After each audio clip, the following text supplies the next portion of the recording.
Right now it's 6, swarmed by a SWAT team, and it's not the first time a Portsmouth neighborhood is put on edge this week. That is our top story this Thursday night. I'm David Allen. And I'm Regina Mobley. Investigators say this follows Tuesday's police pursuit from Chesapeake to Portsmouth. It ended with gunfire at the Victory Mobile Home Park. That's right off Victory Boulevard. Well, today officers returned. Cell phone video reveals the tense scene this morning. Police in tactical gear surrounding a mobile home. 13 News Now reporter Megan Shin watched it all unfold. Virginia State Police, SWAT, Chesapeake, and Portsmouth Police were all surrounding this mobile home. When we arrived, we saw them here for a good 3 hours or more than that and heard them calling over the loudspeaker, followed by 2 or 3 loud booming sounds, resulting in this mobile home being destroyed from the inside out. In fact, they just pulled up through the window to smash the whole thing in. Jim is a Portsmouth resident who lives at the Victory Mobile Home Park. It's a crazy morning, yes. And of course, a lot of the people in there with children are very scared. For the second morning in 1 week, these neighbors woke up to a big police presence. And then banging on my back door. I see these K9 trucks, detectives and everything. I'm like, what in the world's going on? Chesapeake police tell us they showed up here around 9 as part of an ongoing investigation.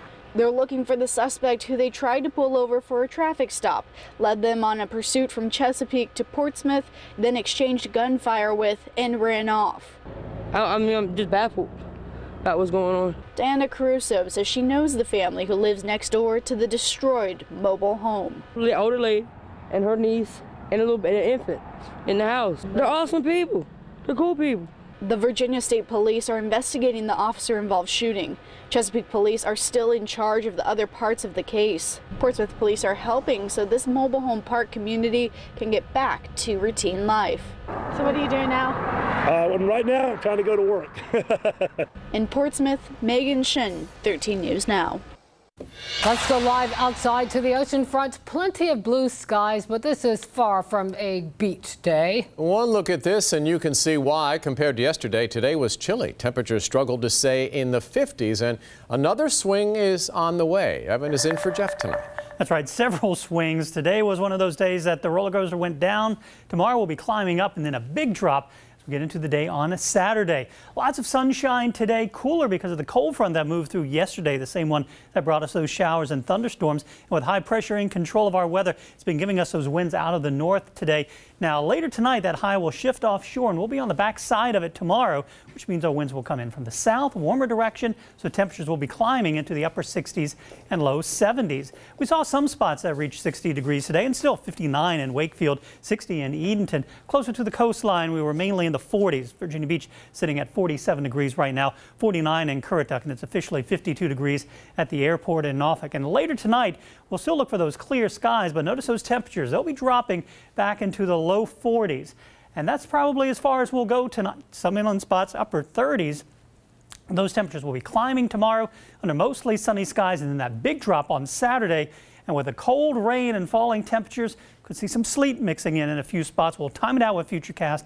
I'll let you know the latest coming up in just a few minutes. All right, thanks, Evan. Developing now in Virginia Beach, fire crews are putting out hot spots after a fire on Grant Avenue, that's in Windsor Woods. The Virginia Beach Fire Department tweeted out these photos. They tell us they got the call around 3:15 and got the fire under control about a half hour later. 2 homes were damaged by the flames. Fortunately, no one was hurt, but a pair of cats inside one of the homes did not make it. Now to Portsmouth, where fierce flames claimed the life of a 72-year-old woman. We brought you this as breaking news this morning on Daybreak. Since then, we've learned Sylvia Ignacio was killed in the fire. Flames engulfed her Nicholson Street apartment around 2:30 this morning. Firefighters were unable to save her. 13 News Now reporter Allie Weatherton spoke with the victim's family. I feel like I ain't do like I was supposed to get her out. A feeling of guilt. William Bradshaw, his wife Kim, and his 72-year-old mother, Sylvia Ignacio, were inside this home when it caught fire early this morning. We just ran as fast as we could, and then when we realized Ma wasn't behind us, he just had a fit. He went up there, crazy looking for. Bradshaw did everything he could, coming back upstairs to try and save his mother, but the flames were just too big. She told him she was going to the bathroom. That's when he ran and got a ladder. Put it up against the bathroom window, and I busted down it the same way, but I didn't hear nothing. I didn't hear nobody or nothing. When fire crews arrived, they tried twice to make it up to the second floor, but couldn't. Chief Dave Harrison says Ignacio died from asphyxiation. Yeah, she was a very nice, sweet woman, loving, caring. She would do anything for anybody. Chief Harrison says 4 apartments are in this home, but 3 were currently being renovated. The fire is believed to have started in a renovated apartment. Chief Harrison says the fire does not look suspicious, but it is still under investigation. Now, Harrison did say the contractor told the fire department he was using several electrical cords to power up the rooms. In Portsmouth, Allie Weatherton, 13 News Now. New at 6, dozens of dead chickens are found behind an empty Norfolk Kmart. The mystery started over the weekend. That's when police say 51 dead chickens were found behind the closed store on North Military Highway. They removed the chickens. Now investigators are looking for leads. If you know anything that could help them make an arrest, call the crime line. 11 years after he vanished, homegoing services for Quincy Davis are set for next week. The boy was last seen alive in 2004 when he was in middle school in Virginia Beach. His remains were found in his mother's car during a traffic stop. Tanya Slayton pleaded guilty in connection with his death earlier this year. Quincy's service is part of National Crime Victims Week. Crystal Mostick made her first appearance in a Virginia Beach courtroom today. We first showed you this mugshot at noon. That's when we learned she's accused of threatening to blow up a 7-Eleven. Investigators say she dumped a device on the counter, told the clerk it was a bomb, and walked out. Police say it was a fake. The charges are very real, however. She'll be back in court June 1st for a hearing on charges of threatening to bomb and possession of a hoax device.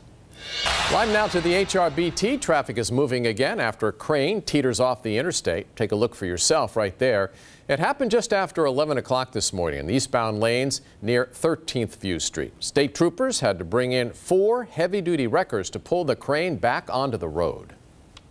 Another wreck in Norfolk ends with a car flipped on its roof right there. 13 News Now on Brambleton Avenue near Church Street. The driver of the car and the SUV that hit it are being treated for bumps and bruises.